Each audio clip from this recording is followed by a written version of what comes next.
karakter gitu. Terus kita lanjut ke tipe data selanjutnya. Nah sebelum lanjut nih, ini kita mundur sedikit ya ke tipe data yang angka. Jadi sebenarnya setelah kalian deklarasi gitu, misalnya kayak gini, kalian sebenarnya bisa kasih value atau datanya itu setelah deklarasi gitu. Jadi kayak gini, kalian udah nggak perlu lagi taruh integer ya di sebelum angka ini karena kalian udah declare di atas gitu. Nah kalau long integer juga kayak gitu ya, sama. Nah pada karakter itu ada sedikit perbedaan ya. Jadi kalau sebuah karakter sama sih, kalau karakternya kayak ini, kita itu bisa inisialisasi nilainya setelahnya gitu, kayak tadi ya. Ini kita kalau mau ngetes sih bisa atau enggak, kita print dulu, atau ini kalian jangan pusing dulu ya print F ini. Nanti kalian aku jelasin di sesi selanjutnya, di sesi input output. Nah, tes hits bentar apa nih? Lupa semikolon. Nah, itu bisa ya. Ini kok kita mau ngetes deh, tes yang atas juga bisa atau enggak.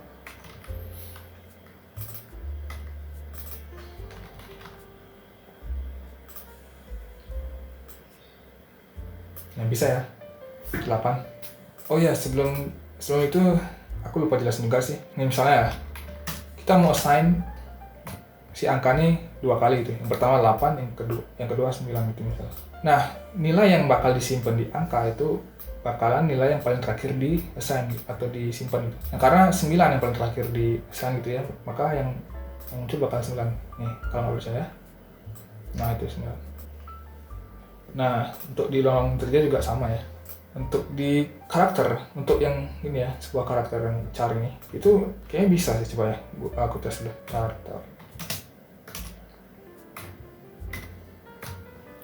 Misalnya, kayak gini misalnya. Ini harusnya C kan? Coba kita lihat. Nah, bisa berarti. Ya, C. Nah, ini agak beda dikit ya dengan sebuah karakter. Kalau string itu kalau kita mau assign value-nya atau memberikan value itu setelah deklarasi, itu nggak bakal bisa gitu. Misalkan nama itu Janar. Nah, untuk tes ya, kita print juga. Sorry.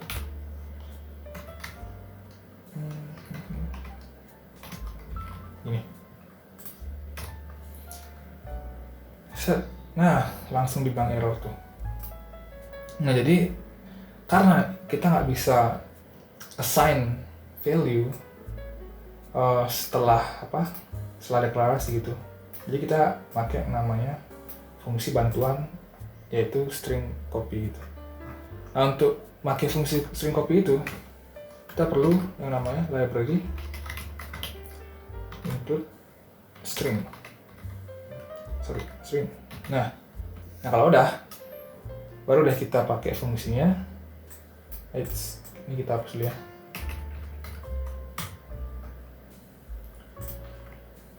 Caranya makainya itu kita pakai keyword string copy-nya gitu, strcpy. Lalu di dalam kurungnya itu pertama kita tulis variabel atau variable array yang kita mau assign value-nya atau kita mau isi value-nya gitu. Baru koma. Nah, setelah tanda koma kita kasih data yang mau kita masukkan ke dalam variabel nama ini. Jadi misalkan Janar gitu. Ini. Nah, kalau kita tes, nah dia bakal muncul Janar. Nah, untuk tes yang kayak tadi ya, untuk numpuk file itu, maksudnya numpuk data, kita pakai strcpy lagi, nama, terus misalkan apa, hello world lagi, gitu. Nah, jadi harusnya yang kesimpan dalam nama itu ya hello world, karena dia yang dideklarasiin paling terakhir gitu. Jadi dia yang bakal kesimpan. Oke, coba kita tes. Nah, hello world, benar. Oke, gitu ya kurang lebih. Nah, kita lanjut ke data selanjutnya. Float dan double. Nah, dua tipe data ini sebenarnya sama ya, yaitu tipe data yang menyimpan bilangan tidak bulat atau yang berkoma itulah. Tapi sama kayak tadi ini ya, double itu memiliki range yang lebih besar daripada float gitu. Nah, untuk double itu range-nya plus minus gitu ya, dengan 15 angka di belakang koma gitu. Nah, sedangkan float itu cuma bisa 6 angka di belakang koma. Nah, khusus untuk bilangan tidak bulat nih ya, dua tipe inilah defaultnya itu akan selalu bertipe double. Maksudnya gimana? Ini kalian lihat dulu ya, kayak gini sekilas aturan sintaksnya. Oke, kita contohkan nih. Misalnya float nih, float dulu. Nah, float itu sintaksnya gini. Terus misalkan apa ya, pecahan gitu. Nah, ini kalau kita inisialisasi dengan angka apa misalnya 23, oh ya di bahasa asli itu komanya pakai titik ya, jadi kayak ikutin standar Inggris gitu. Nah, itu data ini tuh bakal kebaca sebagai double gitu.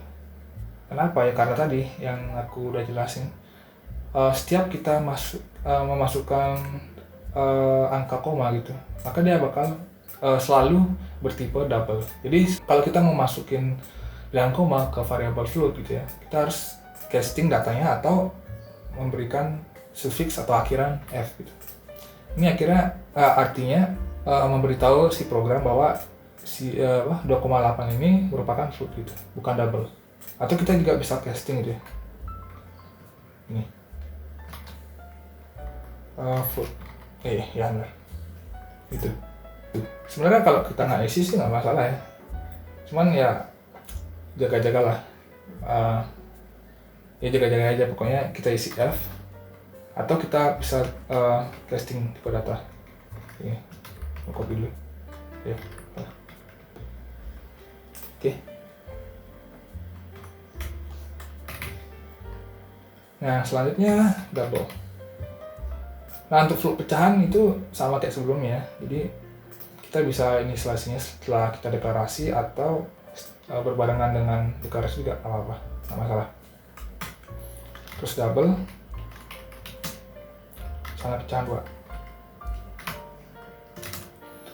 Nah, ini kita nggak perlu menuliskan apa-apa akhiran atau casting tipe data gitu, karena seperti yang kita tahu tadi kan, setiap kita memasukkan angka desimal dia bakal bertipe data double gitu. Jadi nggak masalah. Misalnya gitu. Oke. Oh ya, sekedar informasi, untuk shortcut menjadikan coding kita tuh menjadi koma itu cukup dengan menekan Ctrl dan slash ditekan bersamaan kayak gini. Kita lanjut ke apa nih? Oh ya, di data udah selesai berarti tadi ya. Nah, sekarang kita masuk ke variabel konstan. Merupakan variabel yang tidak akan bisa diubah datanya itu nanti pada codingannya. Begitu kita buat variabel itu sebagai konstan, ya udah nggak bisa diutak-atik lagi. Jadi misalnya contoh nih, konstan. Variabel konstan. Oke. Misalnya kita mau punya apa ya? Integer P. Oke. Nah, P itu kan kalau nggak salah 3,14 kan. Iya kan. Kalau nggak salah segini sih. Oh sorry, tipe datanya berarti bukan integer. Kita pakai aja double lah, biar nggak perlu casting data. Oke, ini. Nah, bedanya sama variabel lain, konstan itu kita harus menambahkan keyword const di depannya. Jadi ini bakal otomatis dibaca sebagai variabel yang variabel konstan gitu. Nah, untuk membuktikan nggak bisa dirubah gitu, coba kita tes ya. Tapi kita jadiin 4,13 misalnya. Sorry, ini. Kita run. Nah, dia bakal kasih error copy ini karena ya setelah kita memberikan cons di depan variabel itu bakal menjadi konstan gitu, nggak bakal bisa dirubah nilainya mau gimana pun caranya gitu. Oke, kita lanjut. Oke, jadi casting tipe data itu apa? Yang pertama, casting tipe data itu merupakan suatu proses ya, merubah tipe data tipe data satu ke tipe data lainnya. Nah, aturan sintaksnya itu pertama kita tulis dulu tipe data yang kita ingin tuju. Misal nih kita mau rubah integer dari float, jadi kita tulisnya integer gitu ya. Terus datanya nanti berupa float. Nah, yang kedua, biasanya casting tipe data ini sering dipakai di tipe data bilangan saja. Nah, kenapa? Nah, alasannya itu ada di bawahnya. Jika dari karakter ke bilangan, atau sebaliknya ya, kita tidak bisa menggunakan casting tipe data gitu. Nah, mungkin sebenarnya bisa sih pakai fungsi lain, tapi aku sendiri belum pernah nyari ya, atau bahkan aku belum pernah pakai gitu. Tapi sebelum lanjut ke ASCII code ya, aku contohin dulu deh untuk casting tipe data bilangan dan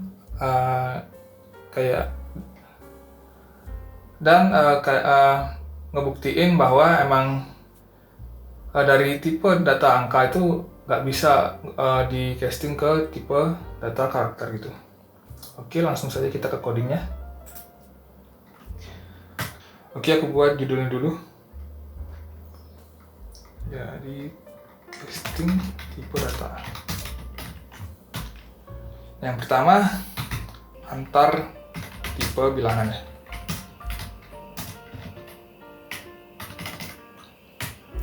Misalkan nih kita mau kayak tadi dah. Tadi kan kita udah nyoba ya dari double ke float itu. Nah ini. Nah itu kita udah dapat contoh satu dari double ke float. Nah sekarang kita pakai contoh lain. Kalau misalnya dari bilangan pecahan ke bilangan bulat gitu. Jadi kita mau ubah ke bilangan bulat ya. Integer case angka gitu.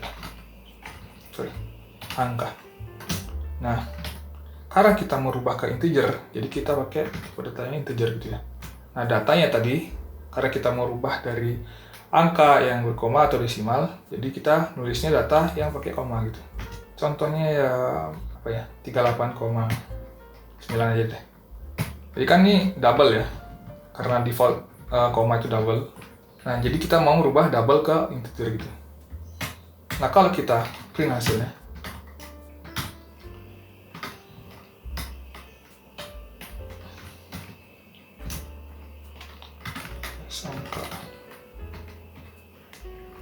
kalau kita print, hasilnya bakal dibuletin gitu. Dibuletinnya ke atas ke bawah, coba kita tes ya. Coba kalau komanya 3 gitu. Apa yang terjadi? Tetap 38 gitu ya. Jadi aturan pembulatannya itu dibuletin ke bawah gitu ya, selalu ke bawah. Dari integer ke bilangan berkoma atau berdesimal gitu. Misalkan kita punya double case pecahan gitu.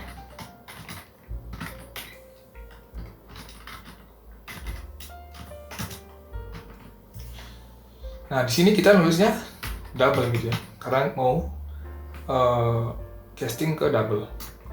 Nah, untuk angkanya kita tulis angka bebas saja, yang penting angka bulat. Gimana kalau 23? Oke. Nah ini, ntar aku copy dulu. Kalau kita print gitu ya, ini pecahan. Kalau kita print,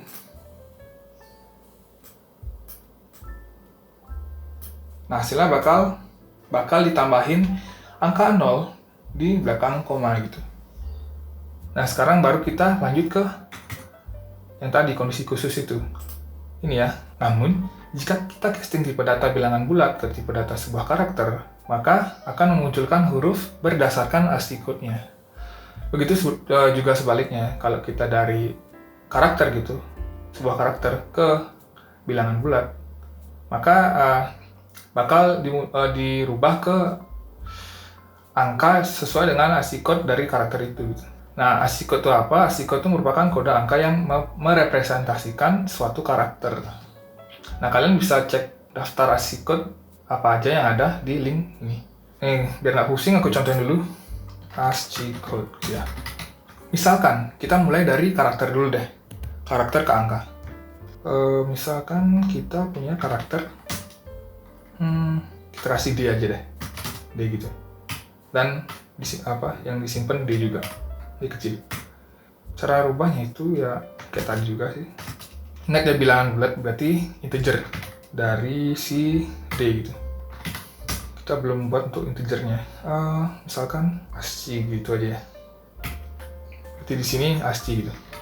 Karena kita mau merubah ke integer atau angka. Nah, kalau kita print hasilnya itu bakal keluar ASCII code-nya gitu. 100 ini maksudnya ASCII code dari karakter D kecil gitu. Nah, sekarang kita coba kebalikannya, dari angka ke karakter gitu. Kita coba deh yang tadi, kita balikin aja ya. Misalnya kan, tadi kan 100 ya, coba kita tes, apakah bakal keluar D juga nggak? Terus caranya kita pakai D2 aja. Oke, coba kita print dulu hasilnya. Ntar, kita copy dulu. Char. Okay. Dan ini jadi D2. Sorry. Lupa casting dulu. Castingnya itu pakai char. Ini kalian kalau kalian nggak simpen di variable dulu bisa sih, langsung kalian kasih gitu value-nya D gitu. Tapi ingat pakai tanda petik 1. Nah, kalau ini kan angka, berarti tinggal taruh 100 gitu di sini. Nah, coba kita print ya. Nah, ya kan benar kan? Jadi awalnya kita kan pakai mau rubah karakter D kecil ini ke ASCII code-nya. Jadi muncul 100 itu ASCII code-nya. Nah, kita tes juga kan dari kebalikannya. Kita tes juga kan dari angka ke char, dan hasilnya pun juga sama gitu. Dia akan mendisplay si karakter dari ASCII code 100 ini, yaitu D kecil gitu. Nggak semua angka gitu ya mempresentasikan sebuah karakter. Jadi seperti yang tadi aku udah mention ya di link ini, kalian bisa lihat apa aja sih yang ada di ASCII code. Nah, coba kita lihat dah webnya. Nah, jadi karakternya itu yang ini, sedangkan untuk ASCII code-nya itu ini, desimal ini. Nah, coba kita lihat yang tadi ya, si D kecil itu ada di, nah ini, di sini, ini karakternya. Terus kita lihat desimalnya, nah iya 100 benar. Jadi nggak semua angka gitu kita bisa pakai ke karakter. Hanya dari angka 0 sampai kita lihat nih 127. Dan ada tambahannya sini di bawahnya. Oke, kayaknya segitu dulu sih untuk sesi pertama, yaitu introduction mengenai bahasa C. Nah, karena udah lumayan banyak sih dari tadi aku jelasin beberapa dasar-dasarnya. Nah, nanti di sesi kedua itu kayaknya kita bakal bahas input dan output deh. Ya pokoknya nanti ditunggu aja video selanjutnya. Dan sebelum aku akhiri video ini, aku mau minta maaf ya jika ada kesalahan kata atau ada materi yang salah aku sampein atau malah ada yang kelupaan gitu. Nah, kalian juga bisa ya yang udah mengerti lah gitu. Istilahnya di bahasa sini bisa saling bantu jawab gitu kalau ada yang nanya di kolom chat, atau bisa dikoreksi gitu kalau aku ada yang salah di penyampaian tadi. Terus aku juga terbuka ya untuk komen, kritikan atau pendapat apapun gitu ya, khususnya yang mengenai bahasa C gitu lah, atau kalian mau kasih saran gitu mengenai technical yang ada di video ini, kayak audionya kekecilan atau gambarnya kurang jelas atau ya apapun lah pokoknya mengenai teknikal dari video ini. Dan sebagai kata-kata terakhir ya, jangan lupa subscribe dan jangan lupa juga kalian sharing video ini ke teman-teman kalian ataupun keluarga kalian ya yang lagi baru mulai belajar bahasa C atau lagi baru mau belajar pemrograman gitu. Oke guys. Terima kasih sudah menonton dan I'll see you in the next video guys. Bye bye.